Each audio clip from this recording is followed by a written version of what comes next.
कराची में जमशेद रोड पर 6 साला बच्चा खुले मैन होल में गिरकर जाम बहक हो गया है। वाक़े के खिलाफ लवाहिकीन ने बच्चे की लाश सड़क पर रखकर एहतजाज कर दिया है। बहुत बड़ी तादाद में एहतजाजी मुजाहिरीन सड़कों पर मौजूद हैं। इस पर हम बात करेंगे डॉन न्यूज़ के रिपोर्टर इमरान हफीज से। इमरान, बताइएगा क्या कहते हैं एहतजाजी मुजाहिरीन?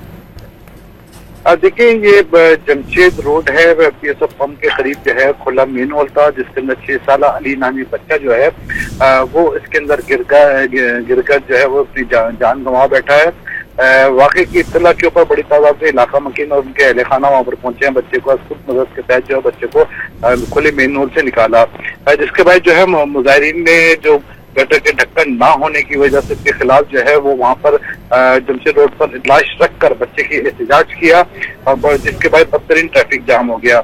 इस दौरान जो है वो रुकने असेंबली भी वहाँ पर पहुंच गए हैं और जो है रिपोर्ट कराने के लिए थाने भी गए हैं। बच्चे की लाश को कानूनी कार्रवाई के लिए जिला अस्पताल मुंतकिल कर दिया है। जी, बहुत शुक्रिया इमरान, आपने हमें अपडेट किया।